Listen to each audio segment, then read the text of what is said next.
هدانا لهذا وما كنا لنهتدي لولا أن هدانا الله. اللهم صل على محمد وعلى آل محمد كما صليت على إبراهيم وعلى آل إبراهيم إنك حميد مجيد. اللهم بارك على محمد وعلى آل محمد كما باركت على إبراهيم وعلى آل إبراهيم إنك حميد مجيد. أنا عبد الله بن عمر رضي الله تعالى عنهما أن رسول الله صلى الله عليه وسلم قال: لا يحلبن أحد ماشية أمر بغير إذنه.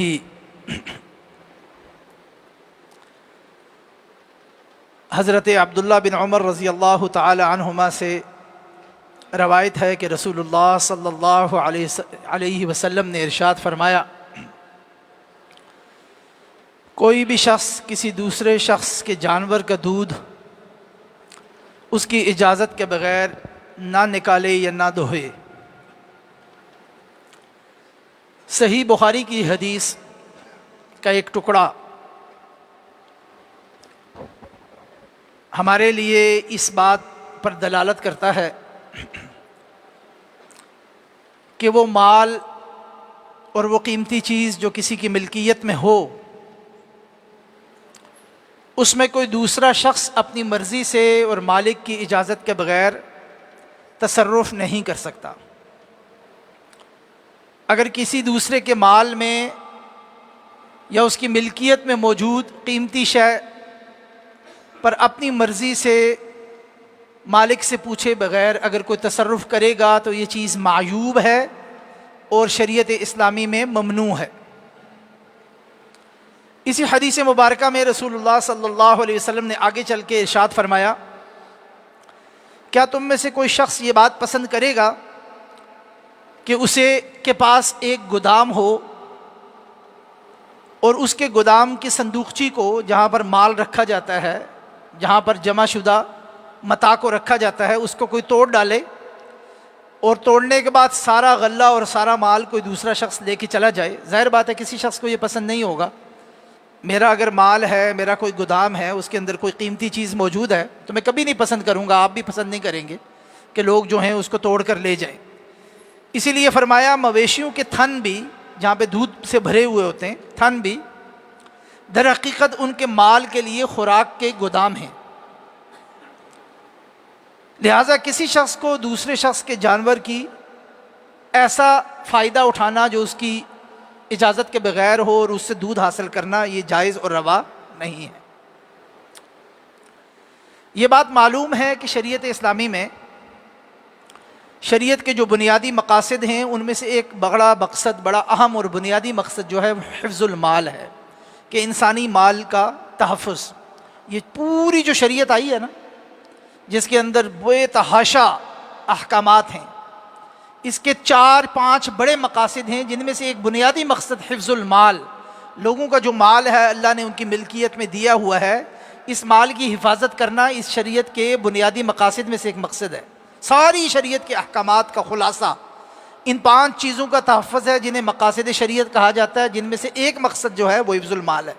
تو یہ معمولی بات نہیں ہے۔ پرائیویٹ پراپرٹی یا ایسی پراپرٹی، ایسا مال، ایسی قیمتی چیز جو کسی شخص کی ملکیت میں ہو، اسلام اس بات کو قطعی طور پہ اجازت نہیں دیتا کہ دوسرے لوگ جو ہیں وہ اپنی مرضی سے، منمانی سے اس میں تصرف کریں اور اس میں اندر سے استعمال کریں اور اس کو اپنی مرضی میں لے جائیں یا اس شخص کی مرضی کے بغیر لے جائیں۔ یہ مطالبہ عام لوگوں سے بھی ہے اور یہ مطالبہ حکمرانوں سے بھی ہے۔ حکمرانوں کو بھی یہ بات یاد رکھنی چاہیے۔ عام لوگوں کی نسبت بسا اوقات مفاد عامہ کے لیے حکمرانوں کو عام لوگوں کی پراپرٹی مفاد عامہ کے لیے لینے کی اور بسا اوقات لوگوں کی مرضی کے بغیر بھی لینے کی اجازت محدود معنوں میں دی گئی ہے۔ مثلا اگر کسی جگہ سڑک بنانی ہے، کسی جگہ مفاد عامہ کا کوئی کام کرنا ہے اور ایک بندہ اپنا راستہ چھوڑنے کو تیار نہیں ہے، اپنی پراپرٹی چھوڑنے کو تیار نہیں ہے، تو اس کو کمپنسیشن دے کے، اسے ایک مناسب معاوضہ دے کر اس کی زمین لی جا سکتی ہے۔ اللہ سبحانہ و تعالیٰ نے جو شریعت نازل کی ہے اس میں مفاد عامہ کے کاموں کے لیے ان چیزوں کی اجازت ہے۔ جہاں مفاد عامہ اور مفاد خاصہ ہو، ایک شخص کا فائدہ ہو، وہاں پر اجتماعی فائدے کو فوقیت دی جائے گی، مگر محض اپنے تللوں کے لیے اپنی بڑی بڑی سوسائٹیاں بنانے کے لیے لوگوں کی جان مال پہ تصرف کرنا، لوگوں کی قیمتی اراضی کو ہتھیانا، یہ شریعت اسلامی میں قطعی طور پہ اس کی اجازت نہیں ہے۔ کسی کے مال میں جو انسان غلط کام کر سکتا ہے نا، ان میں سے ایک تو چوری ہے، جس کے اس حدیث مبارکہ کی طرف اشارہ ہے کہ کسی کی بکری ہے، اس کو دیکھا کہ تھن میں اس کے دودھ ہے اور بہہ رہا ہے، تو انسان نے کہا جی دودھ ہی ہے نا، عام استعمال کی چیز ہے، پتہ کیا چلے گا، یا تھوڑی دیر بعد دوپہر سے شام ہوئی، شام سے صبح ہوئی، دوبارہ آ جائے گا، معمولی چیز ہے، وہ دودھ اس نے دھو کر استعمال کر دیا، حرام لقمہ اپنے منہ میں ڈالا، حرام لقمہ اپنے منہ میں ڈالا، یہ ناجائز ہے بالکل۔ اور علماء اور فقہاء نے یہ بات لکھی ہے، اگر کوئی بندہ ایسی غلطی کر بیٹھے تو اس کو اس دودھ کی قیمت بھی ادا کرنی چاہیے اور اس کے اوپر تاوان بھی ادا کرنا چاہیے اپنے یہ جو اس نے استعمال کر لیا، تاکہ کم از کم اس استعمال کو حرام کرنے سے بچ سکے انسان۔ ایک تو ہے چوری، اور چوری پہ معلوم ہے کہ چوری کے اوپر کیا وعید اور کیا سزا ہے اور حد شرعی نافذ ہوتی ہے، لیکن چوری کے ساتھ ساتھ کسی دوسرے کے مال پر مختلف قسم کے دیگر تصرفات بھی یا ناجائز کام بھی کیے جا سکتے ہیں، جن میں ایک غصب ہے۔ غصب اور چوری کا کیا فرق ہے؟ غصب یہ ہوتا ہے، چوری ہے چھپا کے انسان چوری کرتا ہے، غصب جو ہے دن دہاڑے اعلانیہ بدماشی کر کے، جیسے ہمارے یہاں عام ہے نا قبضہ گروپ، کسی کی زمین پہ قبضہ کر لیا، کسی کے گھر پہ قبضہ کر لیا، کسی کی اراضی پہ قبضہ کر لیا، کسی کے مال پہ قبضہ کر لیا، یہ بھی ناجائز اور بالکل حرام صورت ہے۔ اسی طرح کسی کے مال میں خیانت کرنا، یہ بھی ناجائز ہے۔ اسی طرح کسی کی وراثت کو ہڑپ کرنا، یہ بھی ناجائز اور حرام ہے۔ اسی طرح کسی کے مال کے اوپر ایسی سچویشن پیدا کرنا کہ انسان کسی کے مال پر سود لے کے کھائے، یہ بھی حرام چیز ہے۔